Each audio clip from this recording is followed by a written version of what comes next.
การมีคำผู้ขาบันลุงดอกไม้อันตกแต่งไว้ให้พานเพียจะขอส่งมายังวัตถุการนั่งหลายหลักสัพพะทองว่าคือวันตัวอันผู้ขาจัดเป็นว่าเขาไว้ยังเนี่ยผู้ขาลายได้ตกแต่งห้างและตาตาหลอมว่ามีใจเพราะจึงบ่บานลงได้กล่าวคำล้นลึกโมโหนับพอรู้ออกปากเป็นคำขยันและจิตกรรมโอ้พิจารณาของทางสารสิ่งคือผู้พาพาใครหลอมก็ได้เกิดขึ้นในใจดูดังนั้นพาการเจตนา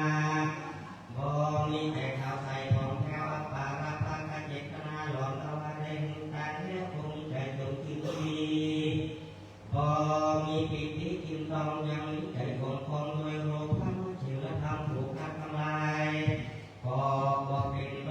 สะคำที่แท้จริงได้แฝงขอสมาขอสัพพะวัตถุดังนั้นหายโกรธหายจากโกรธเลยกรรมหายจากนิวรณ์คำอันจะแทงยังเสียเหมือนกันอันจะคือสุขเดินไฟนิพพานแก่ผู้อัตลายจูผู้จูคนจูใหญ่น้องใจหญิงนั้นจึงจะมีเพียงแค่ดีกายตาวะเรวะจิตาวะเรมโนตาวะเรสันติจาปมาเตนะวาสันติจาปมาเตนะวากายกัมเมนะวาวะจิตกัมเมนะวามโนกัมเมนะวาอภิตโตสัมปัจจุปันนะโตสัมสัพพังโตสัมภวันตุโน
มีสิ่งงามก็ต่อไว้พระแก้วเจ้าทั้งสามพระขันธ์นั้นจับใจถวายกฐินท่านอันประเสริฐกองทุนฝืนมหาปังลงลายบาปนี้ก็ได้มาช่วยถือหัวคำสองเป็นอย่างนี้ก็ไล่สดอยู่เดี๋ยวไปเอาขาตั้งก่อนก็ได้มีเจตนาศรัทธาในห่วงและนางสีติดแก้วเป็นเข้าตรงกระถิ่นเป็นเข้าตรงกระถิ่นพร้อมด้วยมุขเอาและเล่นผู้พัฒนาโกยาใจยาเป็นสนิทมิตรหายที่ทำอยู่ภายในและภายนอกอยู่ที่เหนือที่ใต้ที่ตะวันตกที่ตะวันออกตลอดจนถึงพระราชทานชาวบ้านในหมู่กลางโดยมีผู้ภายนอกโดยมีผู้ใหญ่วินัยถึงสุวรรณเป็นเข้าภายในน้องเล่าก็ไม่มีพระอธิการวรพจน์สุขิโนพร้อมโดยอาจารย์และศิษยานุศิษย์ตลอดจนถึงคณะสัตยาบางเหนือบางไทยบางไทยเมืองอยู่ผู้ทุกคนมองจันทร์ก็ได้ไม่มีคณะสมณสัทธากับพระอาจารย์ท่านมหาสมชาติสาธุโยจากวัดบรรพต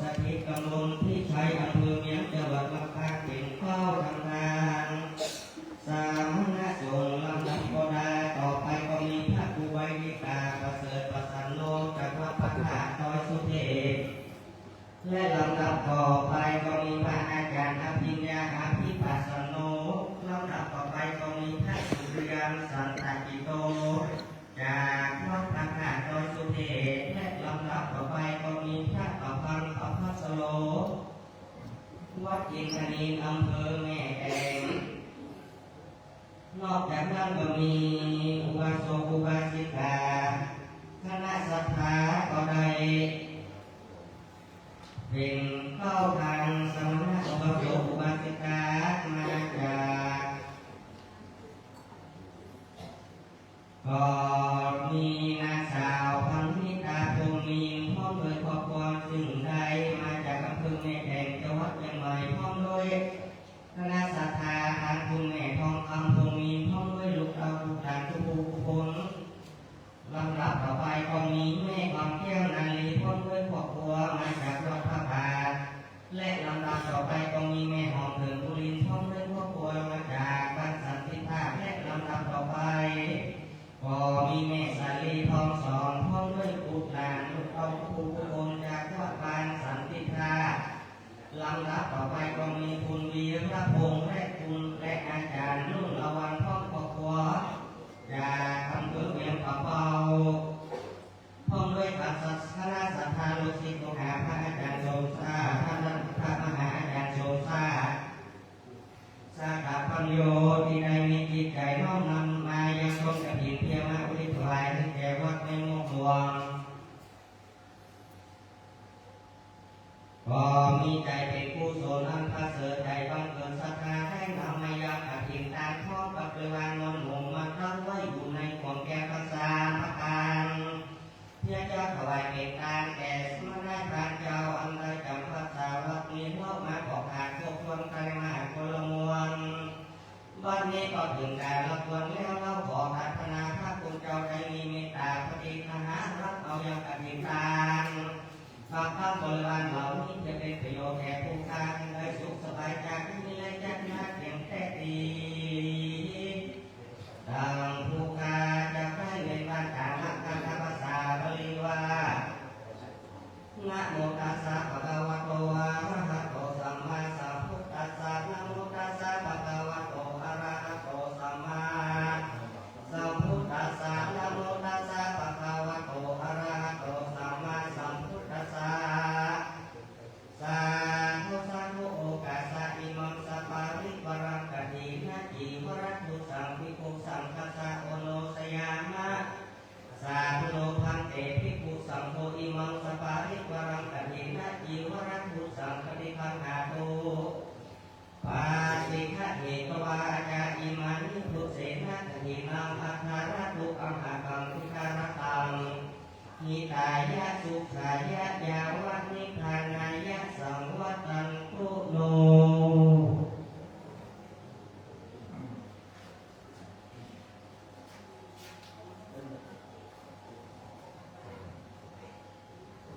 ว่าประกาศนั้นอาจจะทานตอนนี้จะได้ถวายลงกระถิ่นเนาะก็เวลาจะได้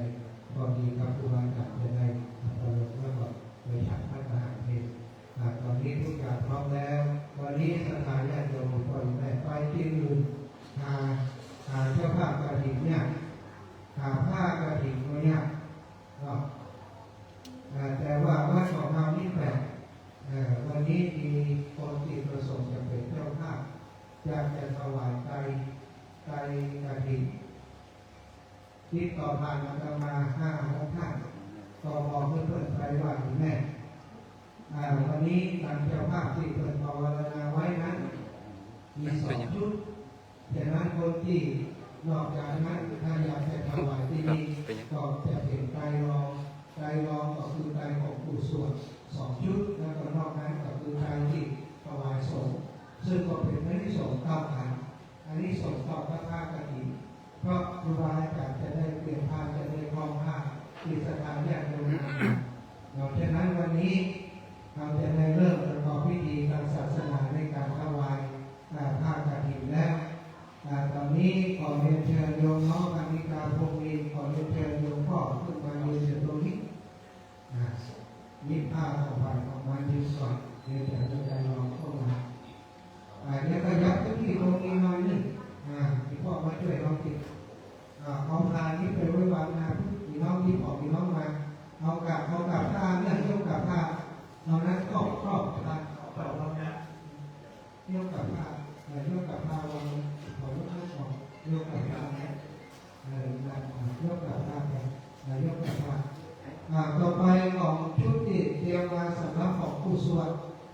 แม่ยกแม่เนาะ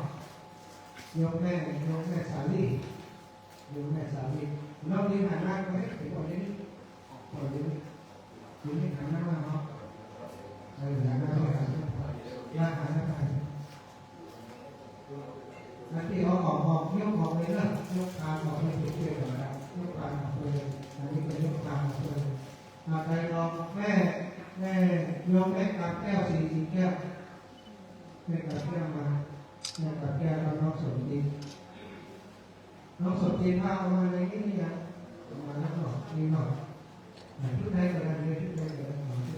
แม่กับแก้วมาเรียกน้องสมจิตเรียกน้องสมจิตยกแม่หอม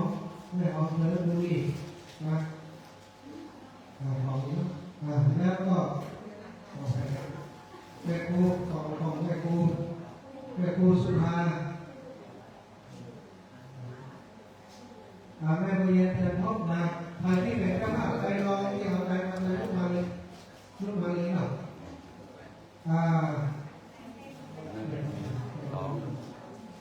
โยมไม่อยากอะไรวะอยู่บนนี้หรอกเดินสะดวกหรอกไม่อะไรวะไม่อะไรวะมาก่อนอยู่สะดวกหรอกบัดสะดวกอยู่พอมีชุดหรอกไม่ลองมาพอยกแล้วเขาของมีที่เป็นชุดนั้นเป็นแต่ดูไม่ลองมาพร้อมเรียนอะไรเนี่ยไม่ต่อครับไม่ต่อครับมาแสดงคุณศรีนวลพ่อชมพูไปลองเลิกไปมาเลยไม่ลองไหมไม่ลองอย่างที่นั่งดูสอนเราสมจิตนี่เลย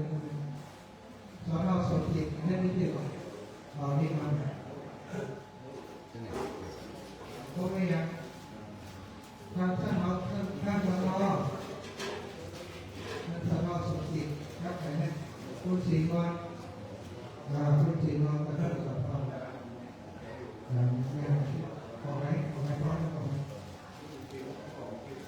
อันนี้มันไม่เกิดเรื่องผู้ใดคุณปัญญาเป็นเรื่องยังไงเข้าไปพัดเป็นสองสามนี่เรียกไปจารกีฬาเกื้อกูลยังไงเอามาแล้ว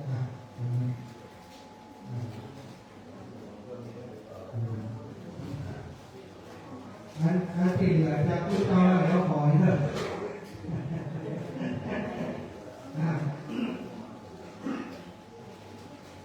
เอาไหมเนาะลำดับต่อไปจะได้กล่าวคำถวายพร้อมกันในเรื่องสถานเราท่านทั้งหลายถือว่าได้มาเข้าอยู่ในปริมณฑลของเนื้อนาบุญเขตบุญที่นี่เท่ากับของท่านทั้งหลายได้เป็นเจ้าภาพด้วยกันผู้คนฉะนั้นวันนี้เป็นกฐินของพวกเรากล่าวคำถวายกฐินตามมุขตามใจเพื่อจะอุทิศเพื่อไปก็ได้นอสถานปรารถนาอย่างก็ตั้งใจไว้ในใจนะครับต่อไปจะทำนะโมพร้อมกันสามจบนะนะโมตัสสะภะคะวะโตอะระหะโตสัมมาสัมพุทธัสสะนะโมตัสสะภะคะวะโตอะระหะโตสัมมาสัมพุทธัสสะนะโมตัสสะภะคะวะโตอะระหะโตสัมมาสัมพุทธัสสะสัมภะสามสองคนสองคนแค่นี้พอให้น้องเลยสองคนนั้นไม่ได้หรอกคนเรียนนี่น้องเรียนเป็นสามีเข้ามาครับทางรถสายหันสายหันได้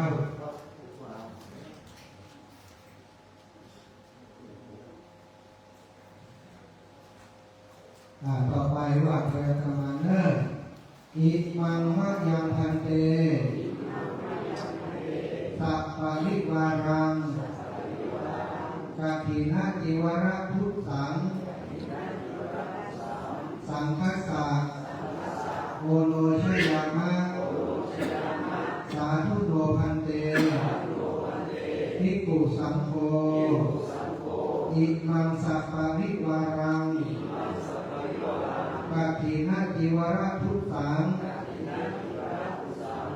ฏิคันหาตุปฏิฆะเหตวาอิมินาพุทธเสนะกะทินังอัฏฐารตุ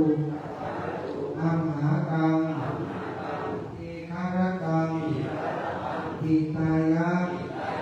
สุขายะนิพพานายะจา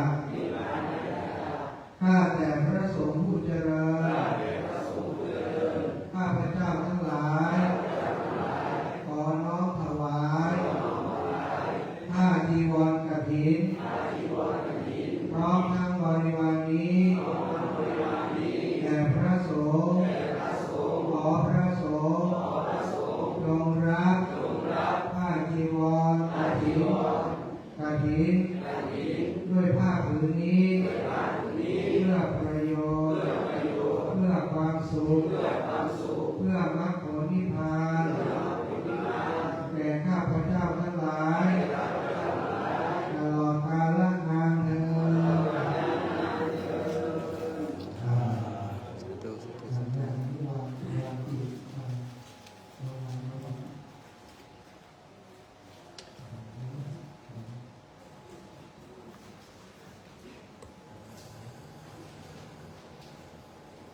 บอกมาแล้วนี่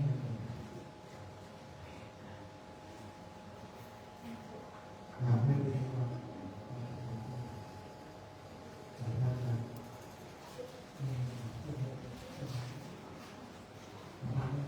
เอาอะไรเนี่ยเอาวาง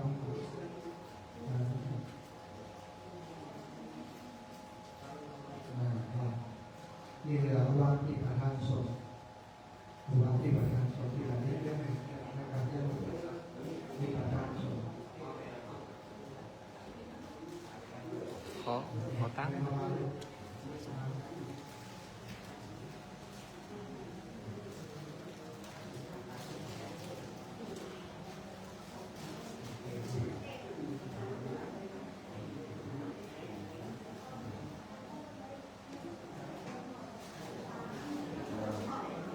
วางเป็นการสอนและใจหลวงพ่อเป็นและใจหลวงพ่อเป็นเมตตาฝากฝากนะครับนะครับเอาโอเค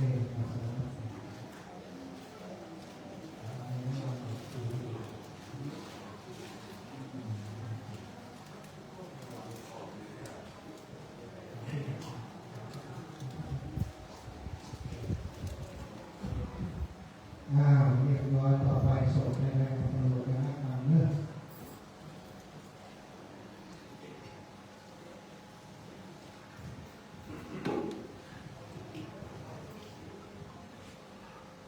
พระอริยทานและพระอริยสุขบริวารทั้งปวงนี้เป็นของคุณโยม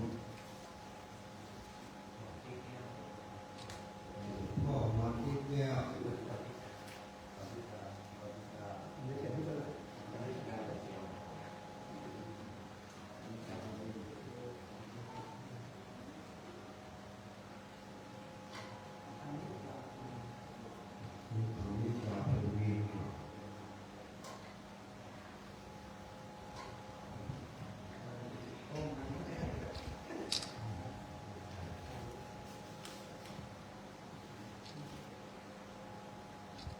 ผู้ประกอบด้วยศรัทธาอุตสาหะความจริงการนำมาถวายแก่พระภิกษุสงฆ์ผู้อยู่ตามลำดับพื้นฐานมากในอาวาสนี้ก็แลพระกฐินนิพพานเป็นของบริสุทธิ์อยู่เพื่อนรอยโดยมานะอากาศถูกทำตกลงมาทั้งกฐินสงฆ์ไม่ได้เพราะกับตรงกับที่สุดหนึ่งใดก็หาไม่ได้มีพระบรมชาลิยะไม่ว่าพระสงฆ์ทั้งปวงรวมอนุญาตแก่ผู้อยู่ผู้หนึ่งเพื่อทำกับคุณกิจตามพระบรมอนุญาต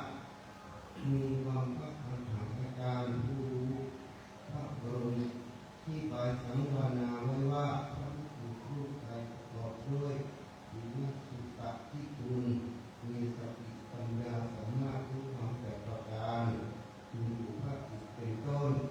ที่ถูกปรุงนั้นสมควรเพื่อจะรับประโยชน์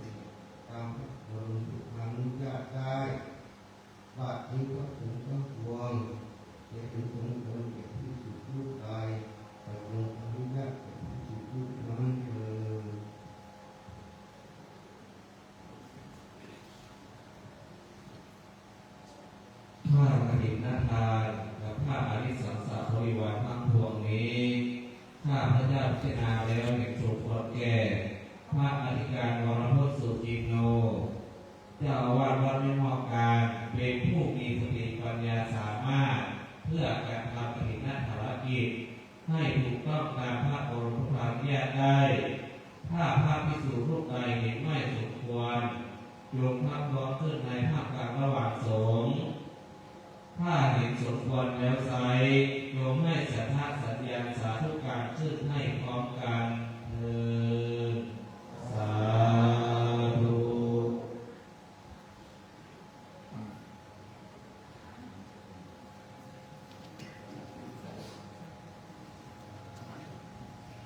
ถ้าที่ผมพักเจ้าอยู่ จบไว้จบ ตอนนี้บริวารกฐินที่เอาลงมาได้นะเอาเดี๋ยวลงมาได้ส่วนหนึ่งและส่วนนั้นเอาโยงนายมาเลยโยงนายมาเลยโยงนายมาโยงนายมาเอาโยงนี้นะครับโยงนายมาระหว่างที่เราการส่งเลยนะโยงนายโยงนาย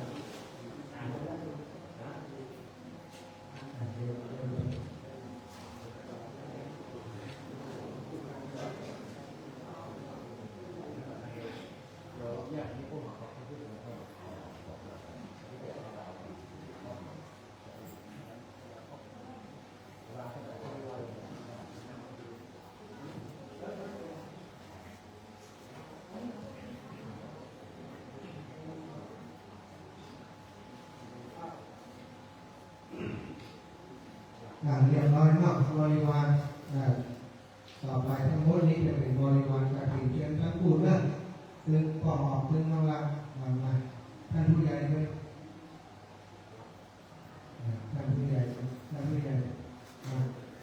มาสามท่านเป็นดูแลที่น้องเราทำรถผู้ใหญ่กับผ้าที่ผมท่านทำติดต่อนี่เนาะเดียวกันเลยแล้วก็มูฮากับนั่นเองนี่ไหมตามทั้งนี้คนนั้นคนนั้นโดยการคือที่ทำยกขึ้นพร้อมกันจะมีสัญญาสัญญาเมื่อสามครั้งให้ใช้นับหนึ่งกำลังลุกเลย5 ถึง 3ก็ช่วงเมื่อเขาตั้งไว้ก่อนนะจะไม่ต้องเช็ดพบสิก่อนนะนับหนึ่งนับสองนับสามช่วงเป็นของที่ถวายแก่สงฆ์ทั้งโน้นทั้งนั้นนี้เกิดสถานเลือกได้เนาะเลือกได้ครับยกบาตรเพื่อถวายยกบาตรก็เรียกไปช่วยกันยกบาตรเฉพาะบาตรก็ยกบาตรเพื่อถวายถวายพร้อมกันเลยไอ้ก่อนที่จะสอนว่าพระองค์ให้เจ้าเอาไว้ก่อนนี่จะพร้อมกันผมเรียนไว้พระองค์ให้เรานี่ไปช่วยกันนั่นเนี่ยเราเก็บรายเลยเอาละสถานเวลากับนี้11 นาฬิกา 21 นาทีแต่ก็เร็วก่อนที่ครูบาอาจารย์หลวงพ่อใหญ่หลวงพ่อเจ้าคณะจังหวัดจะได้กล่าวอนุโมทนาจะมาขออนุญาตสถานขออนุญาตนั้นเป็นตัวแทนคณะทั้งหมดมาติดมาในวันนี้ครูบาอาจารย์จะนิมนต์ผู้โปรดการเดียวมันได้ถึงเข้าไปหลอกเข้ามาห้องเพื่อนจากลูกเดียวเนี่ยห้องเพื่อนเท่าไหร่แล้วก็4 ลูกขออนุญาตครูบาอาจารย์ก็กราบในเวลาขออนุญาตหลวงพ่อท่านอาจารย์เลยแล้วก็ขออนุญาตท่านผู้ใหญ่เลยเอาสรุปดีๆพอเนาะสำหรับกฐินในวันนี้มีความเปลี่ยนไปเปลี่ยนมาจากการที่ท่านผู้ใหญ่และพี่น้องชาวบ้านท่านอาจารย์ได้ไปขอปรึกษาขอเมตตาว่าขอเพิ่งมาช่วยสนับสนุนสร้างเมนที่หมู่บ้านน้องถิ่นเพื่อพบมีเมนที่ได้มาตรฐานขั้นเทพเป็นเมนทั่วไปที่เขาก็มีก็มาหาเนื้อเป็นมานอนทุดงดีๆก็หาว่ามีความเกี่ยวเสียจริงก็มาถามท่านอาจารย์ว่าถ้าจะนำมาถวายเป็นปัจจัยจะเอากฐินทานมาท่านอาจารย์จะหากว่าในเพื่อก่อหางตัวก็คือเท่ากับว่าปัจจัยทั้งหมดส่วนหนึ่งก็บำรุงวัดส่วนหนึ่งบำรุงวัดเราเรื่องเพื่อได้เป็นในที่สองครูบาอาจารย์จะได้สร้างอย่างต่อแล้วแต่ละคณะกรรมการเจ็ดจัดเราเป็นว่าเพื่อใส่พุ่นมดเรียนตามวัดมันก็มีส่วนที่จะต้องได้ผูกกันไว้เนาะแล้วก็ส่วนนั้นส่วนที่ทั้งหมดที่ได้มา คู่กันเพื่อใส่ของคุณไว้ก่อนไม่ได้จะไรเอาพอที่จะก่อสร้างได้เหมือนไรเขาไปว่ากันถ้ามันพออย่างต่อหอมช่วยกันต่อหอมเนาะช่วยกันซ่อมให้เนาะน้องๆช่วยกันซ่อมงานครูบาอาจารย์สถานวัดสุเทพเรารับผิดชอบเรื่องงานอย่างงานนะน้องก็จะได้ช่วยกันถ้ามาได้รับการร้องขอจากท่านผู้ใหญ่ตัวเข้าเป็นคนหลวงนี่ปรมีอะไรปรมีธรรมเนี่ยเหมือนนักเกิดนักอาบวชปรมีธรรมมากกว่าครูบาอาจารย์แต่นี่จะเป็นเจ้าภาพคนเดียวก็บอกวิ่งแข่งมาแต่ถ้าหากว่าสุเทพกับมัดถ้าจะมาเป็นเจ้าภาพก็เลยได้ดูกับน้องสาวสื่อเสร็จสายบุญอยู่ในพื้นที่กับพื้นสีขาวนี่มาชาวกปีแล้วทำงานกับพื้นสีขาวมาแล้วก็มีครูบาอาจารย์ที่เคารพนับถือตลอดเป็นเปิดมีบุญที่ไหลไปทุกที่ทำบุญกับเด็กทุกปีถ้าหน้าที่ของคนนี้ตามเอกสารก็ประมาณนี้ก็อาศัยอยากที่ทำเปิดไปทำบุญนะเปิดไปเอาเงินไปหลายพวกเรามีเจ้าภาพหลายคนมาช่วยเพื่อนยกน้องก็แรงอาสาแค่จังหวัดอาสาก็ทุกทีว่ามีโชคมาอยู่ที่นี่ถึงงานนั่งเริ่มมันต้องจากปากจะเป็นไงครับก็ได้เปิดเจ้าภาพเพื่อนเนาะก็พอดีว่ายกข้อวันติดเป็นบ้านติดนี้เนาะบอกว่าชุดแก้วกับครอบครัวสภาหาประโยชน์ว่าพอดีนะครับเปิดมาพัฒนาบ้านเรามาสร้างเองสร้างอย่างความช่วยกันแข่งขันเพื่อจะช่วยกันแข่งขันนี่เท่ากับว่าวันนี้มีกระถิ่นกองหนึ่งแต่ว่ามีสองเจ้าช่วยกันพร้อมกับหลวงพ่อสถานที่น้องทั้งหลายวัตถุประสงค์อย่างที่บอกไปวัตถุประสงค์ในการก่อร่างสร้างแต่งสิ่งต่างๆที่วัดวาอารามทั้งนี่กระถิ่นมาเพื่ออะไรไปพัฒนาแต่ห้องน้ำทับสี่ต่างๆแต่ครั้งนี้ก็มาจากเราว่าจะเอาไปเกิดประมาณก่อนถ้าได้เลือกก่อร่างสร้างแต่งคนนั้นเซ็ตครั้งนี้วันนาของแต่ว่าอาตมาก็ขอบคุณสาธุน้องพนิกาพวกนี้ท่านผู้ใหญ่ที่คอยประสานงานเขาหลอกไม่เป็นหลายรอบแล้วที่ป้องกันเต็มตู้เต็มทุนหลังยิ่งรู้หลอกไม่ได้เอากระถิ่นมาช่วยอันนี้คือความตั้งใจของท่านผู้ใหญ่และพี่น้องบ้านเราที่ได้ตั้งใจจะสร้างเองวันนี้กระถิ่นทุกบาททุกสตางค์ที่มาสตางค์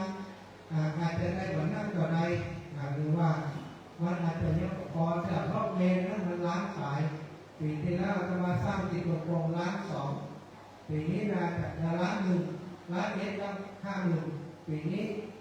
คนที่สร้างเป็นความได้แต่สักล้านสองแต่ว่าคนจะสร้างแต่จะสร้างนั้นอาตมาขออนุญาตว่าคือผู้นำหมู่บ้านพี่น้องศรัทธาผู้บาอาจารย์คู่กันจะเอาไหนมาสร้างไม่ได้แบบโต๊ะลงกันถ้าแบบนั้นได้ขอแต่ปลาเล็กเจอคนที่สร้างศรัทธาเพราะคนนั้นที่สร้างที่นี่รายละเอียดดีบอกมากง่ายเอาไปขอเราเปิดใจแต่ว่าขอให้คู่กันนี้แต่ขอพูดเรื่องครอบครัวเอาว่าเจ้าเป็นนายง่ายเงินเย็บปวดนะแต่ขออยู่ข้างหลังแบบนี้ครับเพื่อนวันนี้คนที่เป็นเจ้าภาพจริงๆคือน้องสาวโยมน้องพนิกาตรงนี้แล้วก็พ่อหวานที่แก้วเป็นเจ้าภาพอาจารย์ที่อยู่ข้างหลังนะครับพงษ์เกิดลูกของเดียเนาะแต่ว่าช่วยเต็มที่เข้าใจทุกอย่างทุกสตางค์ที่เอามาใส่นี่ออกจากสถานที่เดินทางของเราแล้ววันนี้ที่เดินทางมาโดยทุกคณะลืมมาลงนั่นบอกตรงๆว่าในใจอยู่ในใจมีทั้งหมดทุกคณะเทศการรถตู้นะเราได้เหมาผู้สักการะก็ว่าจะเขามีการเหมาทุกแต่บอกลากันเสียสละลากันทุกคนบอกกล่าวน้ำก็แล้วกันถือว่ากำลังผู้รักว่าปล่อยแต่มีหน้าที่นักแต่ต่อกำลังบางคนก็สบายก็อุตส่าห์มาบางคน90 บาทก็เดินไปแต่ได้วันก่อนแต่วันนี้ผมว่าจะมาการกติห้องรูปมาครับขอบคุณนักที่นักแต่สถานทุกคนทุกท่านหมดแล้วจะเริ่มถ้าเปิดทางเปิดแผงไปแล้วอะไรผู้พอเขาจะมาเอาดูด้วยตัวเองเราแม่กับแก้วเนาะเขาจะมาเอาดูด้วยตัวเองเนาะแม่กับแก้วมีแม่ได้เป็นเจ้าภาพสักวัดอะไรกันจังมีแม่แค่ตาดีตาเปิดหัวก็อย่างนี้มันมีปัญหาเรื่องภาษาตามีแม่จะเป็นเจ้าภาพในก่อผู้มีอย่างนั้นต่างๆนั้นมันเป็นอย่างมีแม่ตั้งใจจะไปแล้ววันนี้ผมก็ได้มาถวายใจขอบคุณ แล้วก็ขอบคุณครูบาอาจารย์ครับท่านคุณลุงเสิร์ชท่านอาจารย์ปริญญาสุปิพุทธและท่านอาจารย์พระพุทธไตรสุเทพช่วยกันด้วยนะครับแล้วนะคุณลุงครับนะครับพอเขาไปหาเพื่อนแล้วก็ฝากไว้การไปมาหาสู่กันสำคัญอาตมาบอกทุกคนครับเรื่องว่าปีนี้นิดนะปีแล้วก่อนนี้ปีนี้สตางค์เจ้าบ้านก็บอกไปมีแต่ย่างก่อนกันทีปฏิเสธผู้ใหญ่โทรไปหาผมอยากจะห้ามหลายรอบนะแล้วว่าจะห้ามคนมาเอาตื้อจริงๆไปจริงๆจนใจคอนใช่ไหมจำเป็นนะแต่ว่ามีความสุขจำเป็นแต่ไม่ได้จำใจพอห้ามและต่อตั้งใจการถินบ้านของเราพร้อมนี้นะการถินบ้านของเราต้องพิจารณาเอาง่ายๆได้แต่รู้กันนะแต่ที่สองการถินก็พอเพราะว่าทำหลายอย่างมันนิดกว่านี้การถินที่นี่ตั้งใจเกิดที่นี่แบบนี้แต่เรามีความเชื่อมั่นอยู่อย่างหนึ่งว่าคนในพื้นที่มีศักยภาพเพียงพอที่จะทำและวันนี้ถ้าติดกว่าคนนี้คนในพื้นที่ต่อไปบอกขยับมาแล้วหลายคนจะขยับมาด้วยที่ตรงโปรแกรมมามีการให้ถึง600,000ก้าวว่าปีนี้เป็นการดีไปเกิด600,000ได้ประมาณ1,200,000แต่ปรากฏว่าต่อพระป่าละออนมหาเพื่อท่าขึ้นโครงสร้างขึ้นเนี่ยมาขอเป็นเจ้าภาพหมดเขาปัจจัยพระป่าขึ้นได้600,000นะครับพุ่งไปอย่างไรแล้วก็มาในความเกี่ยวกับที่นี่จะทำอย่างนั้นเหมือนกันจะแล้วเร็วเหมือนกันก่อนจะมาสร้าง3 เดือนเล็กติดตรงโคงสร้างตั้งแต่เดือนธันวามกราคมเลยได้เขาเพื่อหลักสูตรได้ประโยชน์เขาสร้างอย่างอื่นก็ได้ประโยชน์แต่สร้างเวรนี่ขึ้นก่อนเริ่มตายเริ่มไปไหนถ้าตายเพื่อเขาเผากรรมความนี้เขาอยากจะเป็นอย่างนั้นก่อนเป็นมาจากเปิดก็เผาง่ายเนี่ยงอกระหล่ำก็แก่ลูกมากกันเลยเนี่ยลูกหลานหาจะพึ่งยังไงเขาพยายามจะหาภาพนะได้หันเขาได้เวรหันตะวันลุกขึ้นมาให้สวรรค์ให้มันสบายใจดังนั้นสิ่งที่เขาทำนี่บอกเลยว่าเป็นบุญใหญ่สำหรับก็ต่อแทนการเพิ่มบุญญาบารมีท่านได้อย่างนั้นกระถิ่นก็ประโยชน์มากหลายแล้วมีทรัพย์สินสมบัติสวยงามหนึ่งงามบุคคลอีกต่อไปจะงามแต่ว่าจะรวยไงสุขภาพก็จะดีไงไปเพราะปัจจัยที่จะได้นี่คือว่าจากเกิดเราไม่สร้างเองสร้างได้บุญแห่งตอนเราทีนี้ก็คือสถานอยากโยมภูมิใจที่ได้ร่วมกุศลด้วยกันวันนี้แล้วก็วันนี้มีข่าวดีตะวันนี้มีคนส่งซองมาส่งซองมาถึงแต่ว่าส่งซองมาตั้งแต่ต้นเดือนนะวันนี้ก็พอแต่ดีมากที่นี่เหมือนกันของเปิดก็มีตีมคนราชธานีเป็นน้องสาวเป็นคุณครูอยู่ที่นครพนมปากก็ว่าซองเป็นรถอยู่ที่ไปรษณีย์มาหาเข้ากับวานี่เหมือนกันแจกวันนี้เป็นมาแจกที่ทุกเจ้าทุกนายมองพวกเนี่ยเดี๋ยวผ่านกันน้องกินเหล้าอยู่ข้างหลังเอาซองมาเปิดแจกกันไปเนี่ยเดี๋ยวไปเรียนนะได้ซองแล้วเงียบไหมใส่คนแบบนี้ก็ได้นี่ดูซองเพื่อนพยายามมาซองเพื่อนมากกว่าเราใส่เพื่อนอะไรก็เป็นดูของเราเนี่ยเราขอบคุณนักศึกษาอย่างทุกคนทุกท่านแล้วก็ขอบคุณผู้ใหญ่อ้วนเดี๋ยวผู้ใหญ่อ้วนยาวเจ้าได้กินข้าวขอเมตตาหลวงพ่อหลวงพ่อนายลูกเดียวน้องได้กล่าวสาธุที่ดีตามเมตตาหลวงพ่อ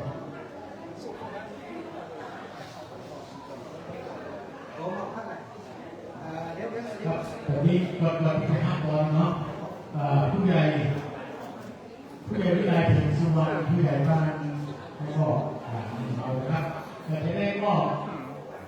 ของที่ระลึก บุญเสริมให้เอาดูแลให้หน่อย อันดับแรกนี่ก็ขอมอบให้กับท่านมหาสมชาติ ได้อยู่ครับ ได้ครับเป็นการจำโยเอาเลยกินพอสมโภชอยู่แล้ว ดีเยี่ยมนะครับขอมอบวัตถุมงคลนี้ก็ได้ปลูกเสกก็ได้ไปอย่างที่มาได้หมดแล้วนะ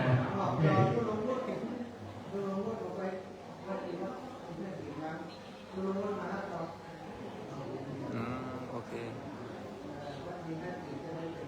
ครับมีท่านของเราครับมีแม่ทีครับ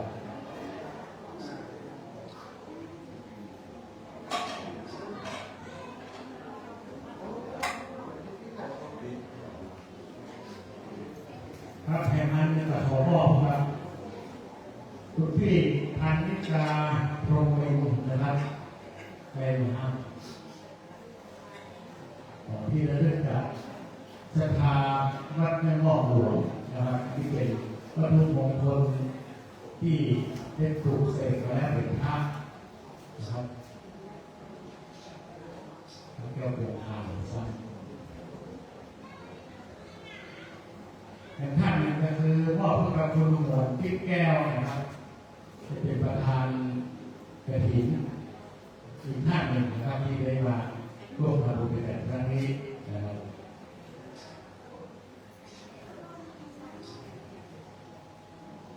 เมื่อกี้ท่านอาจารย์สุชาติก็บอกว่าเราต้องเลือกผู้ใหญ่บ้านในเก่าของบุญแล้วและเห็นนี้นะเนาะเราไปกับขอเชิญชวนทุกท่านรับพรจากพระพุทธเจ้าอย่างครับเลิกเตรียมแผ่นน้ำยาตรวจน้ำมาเอาถึงประเทศกับที่ท่านขึ้นยถา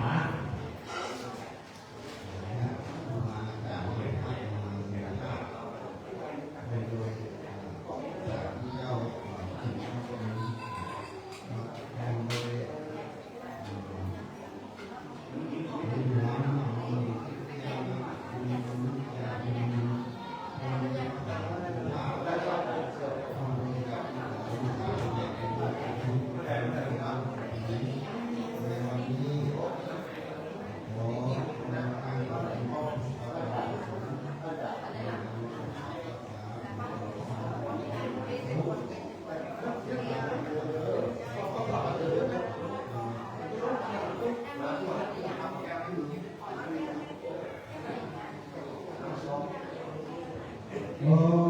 กูคนเดียวก็ลืมคนเดียวนี่เอาสามเท่าที่ได้ตั้งแต่ไม่รู้ก่อนได้อันนี้เขาก็นึกไหวยิ่งกว่าเดี๋ยวก็จะได้ประเด็นสำหรับนะประเด็นสำหรับใจเย็นประเด็นพระพุทธขอการเมตตาของพระอาจารย์อภิญญาอภิปัสสโนภวายติพระพุทธขอขอรบขอพระพุทธเลย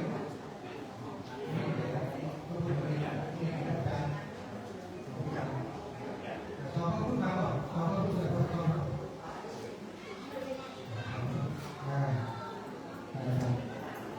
ระพุทธทำด้วย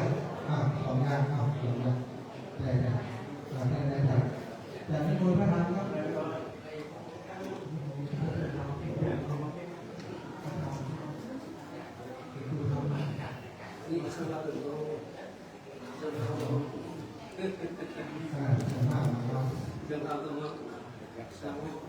รูปที่หนึ่ง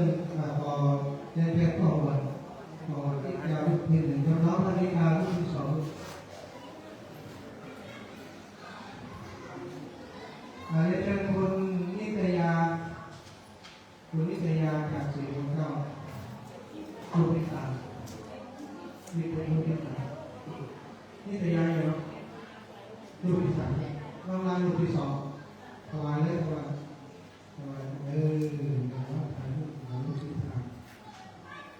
ลูกที่สี่มีแบบแสดงไหมมีกับเราลูกนะ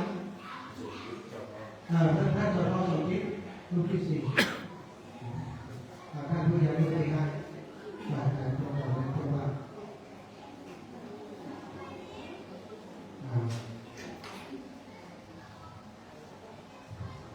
ในเรื่องเราสมคิดมีนาฬิกาบอกปฏิการะเก็บปัญญา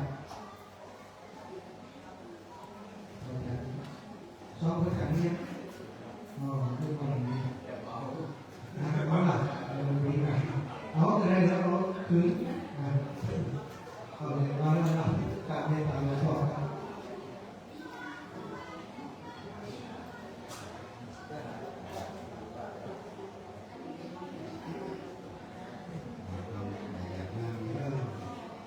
ยะภาวะนิวาหาภูราภานิปุญญติสัมมารังนิวัตนิวัตโตกินังเปตานังอุปกาปติวิธิตังปฏิ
อก็อาจารย์ครับ ครับได้ สัพพิติโยสัตตุสัพพะโรโควินัสสัตตุมาเตภวะตากายโยสุขีลิขายโกภวะอภิวาทนาสิริสันติจังมุขาวะจายิโนจตารโภภวะตันติอายุวันโนสุขังพลังอะระหังสัมมาสัมพุทโธภะคะวาพุทธังภะคะวันตังอภิวาเทมิสวากขาโตภะคะวะตาธัมโมธัมมังนัมมัสสามิสุปฏิปันโนภะคะวะโตสาวกสังโฆสังฆังนัมมามิ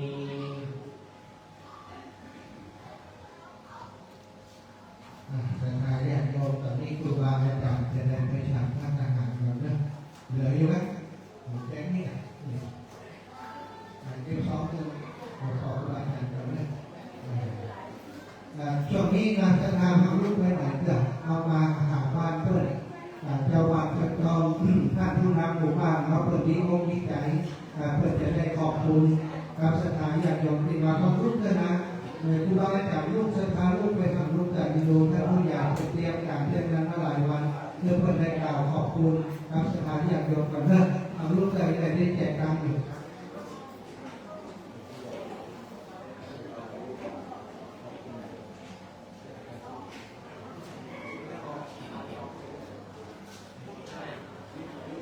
ขอให้น้องนะครับชาวบ้านทั้งหมดในทุกท่านครับบารมีของพระอาจารย์ที่ได้มาร่วมทำบุญนี้เราเปิดให้เราให้น้องพระหลวงพ่อขอกราบขอบคุณท่านสูงที่ได้เสียสละเวลาที่ได้ร่วมบุญกุศลครั้งนี้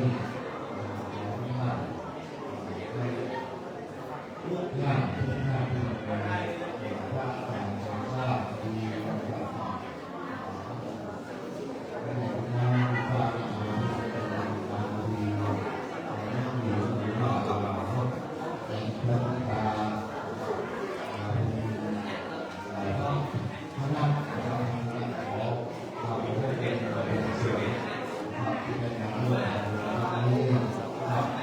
ที่พระได้กล่าว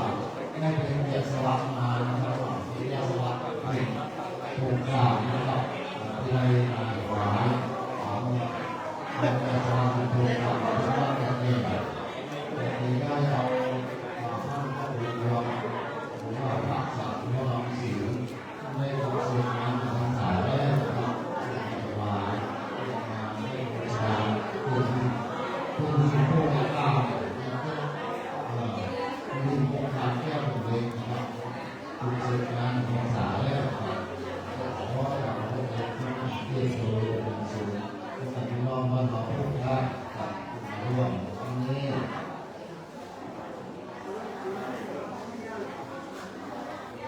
ครับอาจจะเสร็จพิธีเรียบร้อยแล้วนะครับขอท่านพระอาจารย์ผู้สูงประสานก่อนนะครับประสานก่อนโดยโพธิ